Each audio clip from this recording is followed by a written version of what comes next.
തിരുവനന്തപുരം കഴക്കൂട്ടത്ത് ശബരിമല സ്വർണ്ണ കവർച്ച സജീവ ചർച്ചയാകുമെന്ന് NDA സ്ഥാനാർത്ഥി വി മുരളീധരൻ. സ്വർണ്ണ കവർച്ചയിലെ പങ്കിനെക്കുറിച്ച് വ്യക്തതയുള്ളതുകൊണ്ടാണ് കടകംപള്ളി സുരേന്ദ്രൻ SIT ചോദ്യം ചെയ്യലിൽ നിന്ന് ഒളിച്ചോടിയത്. അതിരൂക്ഷമായ ഭാഷയിലായിരുന്നു വി മുരളീധരന്റെ വിമർശനം. വികസന മുരടിപ്പാണ് കഴക്കൂട്ടം മണ്ഡലത്തിൽ ഉടനീളം കാണാൻ സാധിക്കുന്നത്. NDA ഭരണത്തിൽ മാറ്റമുണ്ടാകുമെന്നും വി മുരളീധരൻ ജനം ടിവിയോട് പറഞ്ഞു. ശബരിമല സ്വർണ്ണക്കവർച്ചയും അതിൽ കടകംപള്ളി സുരേന്ദ്രന്റെ ഇടപെടലുകളും സജീവ ചർച്ചയാകും. സ്വർണ്ണക്കവർച്ചയിൽ വ്യക്തമായ പങ്ക് കടകംപള്ളിക്കുണ്ട്.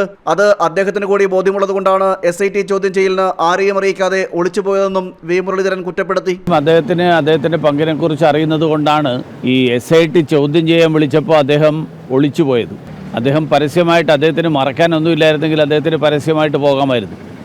അദ്ദേഹം അത് മറച്ചു പിടിക്കാനും 3 ദിവസം വരെ ആ വിവരങ്ങൾ ചോദ്യം ചെയ്തു എന്നുള്ള വിവരം പോലും പുറത്തറിയാതിരിക്കാൻ വേണ്ടിയിട്ടുള്ള ശ്രമങ്ങൾ നടത്തി. അവസാനം അത് പുറത്തു വന്നു. അപ്പോൾ ഈ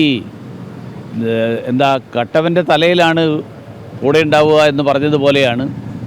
അതുകൊണ്ട് അദ്ദേഹം ഒളിച്ചുപോയി എന്നുള്ളത് തന്നെ അദ്ദേഹത്തിൻ്റെ കുറ്റസമ്മതമായിട്ട് കണക്കാക്കേണ്ടി വരും. തിരുവനന്തപുരത്തെ പ്രധാന ഉപനഗരമായ കഴക്കൂട്ടത്ത് വികസനം എത്തിനോക്കിയിട്ട് പോലുമില്ല. ടെക്നോ പാർക്കും മറ്റ് അനുബന്ധ വ്യവസായ കേന്ദ്രങ്ങളുമുള്ള കഴക്കൂട്ടം വികസന മുരടിപ്പിന്റെ പാതയിലാണ് കഴിഞ്ഞ കുറേ നാളുകളായി. ഏറ്റവും രൂക്ഷമായിട്ടുള്ള കുടിവെള്ളക്ഷാമം നേരിടുന്ന പ്രദേശങ്ങളിൽ ഒന്നാണ് കഴക്കൂട്ടം മണ്ഡലത്തിലെ നിരവധി വാർഡുകൾ. അതോടൊപ്പം തകർന്ന് അടിഞ്ഞ റോഡുകളുണ്ട്, വെള്ളക്കെട്ടിൻ്റെ പ്രശ്നങ്ങളുണ്ട്, സ്ത്രീ സുരക്ഷയുമായിട്ട് ബന്ധപ്പെട്ടിട്ടുള്ള പ്രശ്നങ്ങളുണ്ട്.